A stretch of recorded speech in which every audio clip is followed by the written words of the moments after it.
दोस्तों, एक बहुत ही पुरानी कहावत है कि त्रिया चरित्र जाने नहीं कोई खसम मार कर सकती हुई। यह कहावत यूं ही ऐसे ही नहीं बनी है। इसके पीछे एक लंबी कहानी है। इस कहावत का अर्थ है, स्त्री का जो चरित्र होता है वह एक अबूझ पहेली की तरह है। उसे कोई नहीं जान सकता है। वह जलेबी की तरह व्यक्तित्व की स्वामिनी है, जो उल्टा होते हुए भी सती सावित्री दिखने का प्रयास करती है। वह अपने पति को मारकर सती होने का स्वांग रचती है। ऐसा चरित्र समस्त स्त्रियों का हो यह जरूरी नहीं है। कुछ स्त्रियां ही ऐसे चरित्र की मालकिन होती है।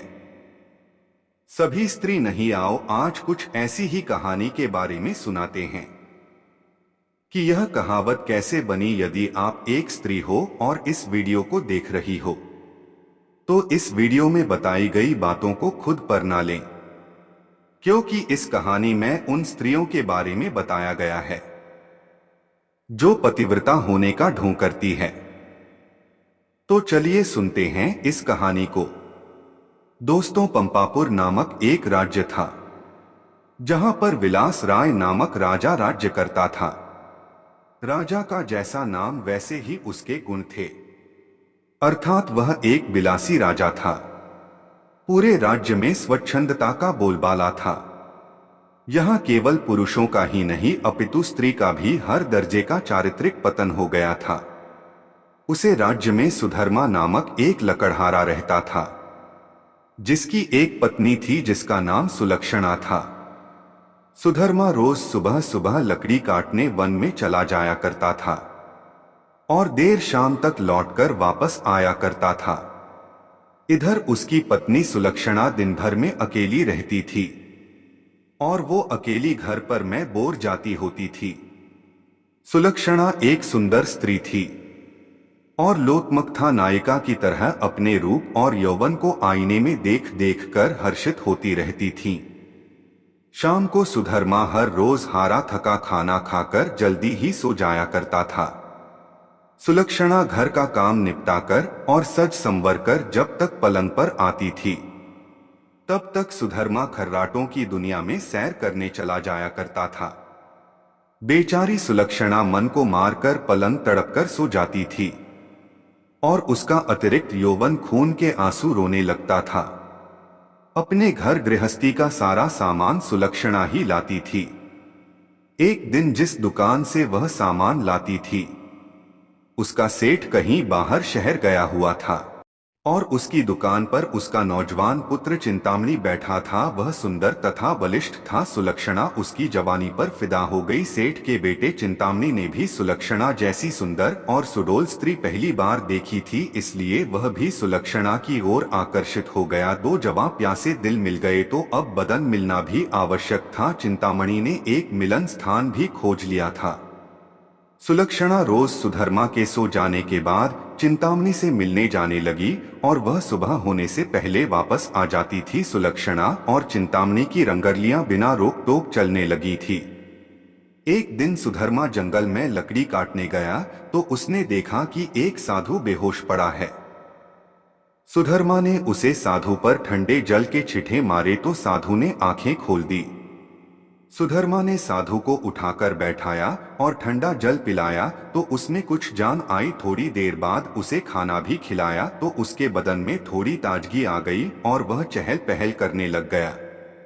सुधर्मा ने उस साधु से आग्रह किया कि कुछ दिन वह उसका आतिथ्य स्वीकार करें, इसलिए वह साधु महाराज सुधर्मा के आग्रह को टाल नहीं सके और शाम को साधु महाराज सुधर्मा के साथ उसके के घर आ गए। साधु को देखकर सुलक्षणा के तन बदन में आग लग गई। उसे लगा कि अब उसकी चोरी पकड़ी जा सकती है, इसलिए वह साधु को घर में नहीं रखने की जिद पकड़ गई। सुधर्मा ने उसके सामने समर्पण करते हुए कह दिया कि साधु महाराज हमारे घर पर 1-2 दिन ही रहेंगे। रात में सबने खाना खाया और साधु के लिए आंगन में चारपाई बिछा दी। सुधर्मा खाना खाने के तुरंत बाद ही सो गया था, लेकिन सुलक्षणा की आंखों में नींद कहाँ थी। वहां तो चिंतामणि की सूरत बसी हुई थी। उसका मन उड़कर चिंतामणि के पास चला गया था, मगर बदन तो सुधर्मा के घर में ही पड़ा था। यौवन को मन से ज्यादा तन की जरूरत होती है। सुलक्षणा को अपना बदन जलते हुए महसूस हुआ। उस आग को बुझाने के लिए उसे चिंतामणि के सागर की आवश्यकता थी। सुलक्षणा उठी और देखा कि सुधर्मा खर्राटे ले रहा है। तब वह साधु के पास गई और देखा कि साधु भी चुपचाप लेटा था। सुलक्षणा ने उसे सोता हुआ जाना और फिर वह बन सबर कर चिंतामणि से मिलने चली गई। साधु एक अनजान व्यक्ति के घर में ठहरा था और सुलक्षणा ने उसे बड़ी मुश्किल से घर में रहने दिया था, जबकि उसने यहाँ रहने के लिए कहा ही नहीं था। सुलक्षणा के ऐसे व्यवहार को देखकर साधु को दाल में कुछ काला है, ऐसा साधु के मन ने कहा और वह सोचता ही रहा। इसलिए उसे नींद नहीं आई और वह उन दोनों के क्रियाकलाप देखते रहा। जब सुलक्षणा उसके पास आई तब वह दम साध कर लेटा रहा। उसने सुलक्षणा को बन संवर कर कहीं पर जाते हुए देख लिया था और वह भी देख लिया था कि सुबह भोर होने से पहले ही सुलक्षणा वापस आ गई थी। साधु अब सारा माजरा समझ में आ गया था। दूसरे दिन सुधर्मा जब जंगल से लौटा तो साधु ने उसे अपनी पत्नी से सावधान रहने को कहा और यह भी कहा कि उसकी पत्नी किसी से मिलने रात को कहीं जाती है। इस बात पर सुधर्मा को बहुत ही क्रोध आया। उसने ने सुलक्षणा को मारा पीटा और सुलक्षणा को एक खंभे से बांध दिया और सो गया। सुधर्मा के मकान के पड़ोस में हरिराम नाई रहता था, जिसकी पत्नी का नाम सुशीला था। सुलक्षणा की तरह सुशील भी एक चरित्रहीन स्त्री थी। उसका भी एक यार था जो कि दोनों एक ही नाव पर सवार थी, इसलिए दोनों घनिष्ठ सहेली बन गई थी।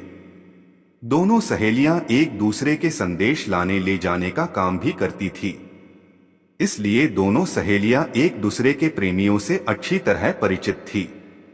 उस रात काफी देर तक सुलक्षणा चिंतामणि से मिलने नहीं आई तो चिंतामणि को सुलक्षणा की चिंता होने लगी और वह भागा भागा सुशीला के पास आया और सुलक्षणा को बुला लाने के लिए कहने लगा। सुशीला सुलक्षणा के घर गई तो उसे खंभे से बांधा पाया। तब सुलक्षणा ने सारी कहानी बता दी। सुशीला ने चिंतामणि का संदेश सुलक्षणा आपको दिया तो सुलक्षणा ने अपने बंधे होने की मजबूरी बता दी। इस पर सुशील ने कहा, ऐसा कर, मैं तेरे बंधन खोल देती हूँ। तू चिंतामणि से मिल आ, तब तक मैं यहाँ बंधी रहूंगी। और वह अपनी जगह सुशीला को बांधकर चिंतामणि से मिलने चली गई। साधु महाराज यह सब कहानी देख रहे थे मगर चुपचाप घाट में दम साधे पड़े रहे। रात में जब सुधर्मा की नींद खुली तो उसे सुलक्षणा पर थोड़ी दया आई और उसने सोचा कि उसने कुछ ज्यादा कठोर रूप धर लिया है। सुलक्षणा को खोल देना चाहिए, लेकिन मन ने कहा अगर वह फिर से अपने प्रेमी से मिलने चली गई तो। तब उसके पास इस सवाल का कोई जवाब नहीं था। उसने सोचा कि इस बार सुलक्षणा ये वचन दे दे कि वह अपने प्रेमी से मिलने नहीं जाएगी, तब वह उसे खोल सकता है। सुधर्मा ने जोर से आवाज लगाई, कलंकिनी, अगर मुझे तू यह आश्वासन दे दे कि तू उससे मिलने नहीं जाएगी तो मैं तेरे बंधन खोल दूंगा। लेकिन वहां पर तो सुलक्षणा नहीं अपितु सुशीला बंधी हुई थी। सुशील ने सोचा कि यदि वह कुछ भी बोलेगी तो उसकी आवाज से सुधर्मा को पता चल जाएगा कि वह सुलक्षणा नहीं कोई और है, फिर सारा भांडा ही फूट जाएगा। इसलिए वह कुछ नहीं बोली और चुप रही। उसके इस तरह चुप रहने पर सुधर्मा को गुस्सा आ गया और उसने गुस्से में आकर कुल्हाड़ी फेंक कर दे मारी। कुल्हाड़ी सीधी सुशीला की नाक पर जाकर लग गई और उसकी नाक कट गई। वह अंदर ही अंदर सारा दर्द सहन कर गई मगर उसने एक भी आवाज नहीं निकलने दी। कुल्हाड़ी फेंक कर मारने से सुधर्मा का गुस्सा थोड़ा ठंडा हो गया, फिर वह सो गया। उधर सुलक्षणा जल्दी ही वापस आ गई और जल्दी जल्दी सुशीला के बंधन खोल डाले। तब सुशीला ने अपनी कटी हुई नाक दिखाई और सारी बात बता दी। सुलक्षणा यह देखकर और सुनकर कांप उठी, मगर अब क्या हो सकता है। सुशीला अपने घर को चली गई और सुलक्षणा फिर से बंधकर उसी खंभे से खड़ी हो गई। साधु बाबा चारपाई पर पड़े पड़े यह सारा त्रिया चरित्र देख रहे थे। थोड़ी देर बाद जब सुधर्मा की नींद खुली तो उसने अपनी पत्नी सुलक्षणा से फिर कहा, देख तू अब भी मुझसे सच सच कह दे और मुझे यह वचन दे दे कि तू फिर कभी उससे मिलने नहीं जाएगी तो ठीक रहेगा, नहीं तो जिस प्रकार मैंने तेरी नाक काटी है उसी प्रकार मैं तेरे दोनों कान भी काट दूंगा, तब तेरा घर से निकलना ही मुश्किल हो जाएगा। इन शब्दों को सुनकर सुलक्षणा के षड्यंत्रकारी दिमाग में एक युक्ति सूझी। उसे पता था कि नाक उसकी नहीं सुशीला की कटी है और इस बात का पता सुधर्मा को नहीं है। तब उसने सोचा कि अब इस नासमझी का फायदा उठाना चाहिए। फिर उसने त्रिया चरित्र दिखलाते हुए नाटक करना शुरू कर दिया और जोर जोर से रोना शुरू कर दिया और रोते रोते बोली, तुम मर्द लोग बड़े बेरहम होते हो, अपनी पत्नी पर झूठा इल्जाम लगाकर उसकी नाक काट देते हो। मैं कोई उल्टा स्त्री नहीं हूं जैसा कि तुमने मुझ पर आरोप लगाया है। मैं एक पतिव्रता स्त्री और मैं आज तुम्हें यह सिद्ध करके दिखा दूंगी कि मैं कितनी सती नेक और पतिव्रता नारी हूं। ऐसा कहकर उसने आसमान की ओर देखा और भगवान को संबोधित करते हुए बोली, हे प्रभु, हे माँ गौरी, हे समस्त देवी देवताओं, हे दसों दिशाओं, आप सभी मेरी बात ध्यान से सुनो और मेरे साथ न्याय करो। मैं यदि तन मन और वचन से एक पतिव्रता और सती स्त्री हूँ तो मेरे पति ने मुझ पर बदचलन होने का आरोप लगाकर जो मेरी नाक काटी है वह नाक फिर से जुड़ जाए और एक पतिव्रता स्त्री क्या होती है यह पूरे जग को पता चल जाए। और वह ओम नमो भगवते वासुदेवाय नमः का जाप करने लगी। सुधर्मा यह सब देख और सुन रहा था। अभी 3 4 5 बार ही जाप किया था कि सुलक्षणा चीख चिल्लाने लगी कि मेरी नाक जुड़ गई, मेरी नाक पहले जैसी हो गई। हे भगवान, तेरा लाख लाख शुक्र है जो तूने एक पतिव्रता स्त्री की लाज रख ली और मुझ पर जो मेरे पति ने बचलन होने का आरोप लगाया था आपने उसे खारिज कर दिया। मैं आपका यह उपकार जिंदगी भर नहीं भूलूंगी भगवान। और उसने नीचे धरती पर सिर रखकर भगवान को प्रणाम किया। और तब सुबह हो गई। सुधर्मा को उसकी बातों पर भरोसा नहीं हुआ, इसलिए वह उसके पास गया और उसकी की नाक को छूकर देखा, वह पहले जैसी ही थी। वह सुलक्षणा को आश्चर्य से देखता ही रह गया और अपनी गलती पर पछतावा करने लगा। उधर सुशीला ने अपने चेहरे पर कपड़ा इस तरह लगा लिया कि उसकी कटी हुई नाक दिखाई ही ना दे। सुबह होने पर हरिराम अपनी दुकान जाने लगा। उसने अपनी पेटी संभाली और उसमें एक बड़ा वाला उस्तरा नहीं था। उसने सुशीला से कहा कि बड़ा वाला उस्तरा ला करके दे दो। सुशीला नाक कटने से चिड़ी हुई थी। उसने हरिराम की तरफ एक चाकू फेंक कर मारा और बोली, ये ले तेरा बड़ा वाला उस्तरा। बड़े वाले उस्तरे की जगह चाकू को देखकर हरिराम का पारा साथ में आसमान पर चढ़ गया और उसने अपनी पेटी खोली, एक छोटा उस्तरा निकाला और सुशीला की ओर फेंक कर मारा। सुशीला की चाल कामयाब हो गई है, वह यही तो चाहती थी। उसने उस्तरा हाथ में पकड़ा और चिल्लाने लगी, अरे मेरी नाक काट दी, हाय मेरी नाक काट दी। और उसकी आवाज सुनकर अड़ोसी पड़ोसी आ गए और वहां भीड़ लगी। लोगों ने देखा कि सुशीला की नाक कटी हुई है, उसके हाथ में एक छोटा उस्तरा लगा हुआ है। लोगों ने पूछा, ये कैसे हुआ? सुशीला ने बताया कि मैं कहीं जा रही थी तो मेरे पति ने मुझे बदचलन कहकर इस उस्तरे से मेरी नाक काट दी। लोगों ने सुशीला की बात मान ली और हरिराम की खूब धुनाई कर दी।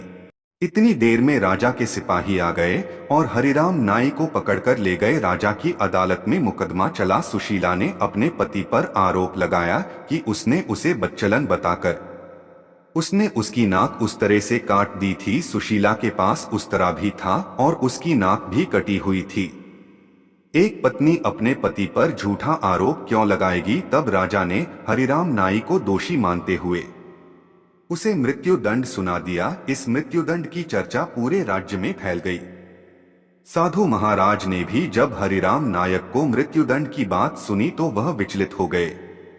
उसे दोनों स्त्रियों के त्रिया चरित्र का संपूर्ण ज्ञान था, जिसकी चपेट में एक निर्दोष व्यक्ति हरिराम नाई आ रहा था और अपनी जान से हाथ धो रहा था। वह राजा के पास गया और संपूर्ण घटनाक्रम राजा को कह सुनाया। राजा ने सुधर्मा और सुलक्षणा को दरबार में बुलवाया और कड़क कर सारी बातें सच सच बताने के लिए कहा। तब सुलक्षणा और सुशील ने सारी बातें सच सच बताकर अपने नाटक को भी बता दिया। अब मामला पूरी तरह से साफ हो चुका था। दोनों स्त्रियों का अपराध सामने आ गया था और हरिराम नाई निर्दोष सिद्ध हो गया था। इस षड्यंत्र के लिए दोनों कुलटाओं को भीषण दंड दिया जाना था, लेकिन स्त्री, बालक और साधु को मृत्यु दंड नहीं दिया जा सकता है। इस शास्त्रीय विधि विधान के अनुसार दोनों स्त्रियों के नाक कान काट कर छोड़ दिया गया। तभी इस पूरे वृत्तांत को देखकर सभी साधु महाराज जी यह कहावत कहने लगे कि त्रिया चरित्र जाने नहीं कोई खशम मारकर सत्ती हुई। तो दोस्तों, उम्मीद करता हूं कि यह वीडियो आपको पसंद आया होगा। ऐसी ही वीडियो देखने के लिए हमारे इस चैनल को सब्सक्राइब और वीडियो को लाइक जरूर कीजिए। जय हिंद, जय भारत, जय श्री राम।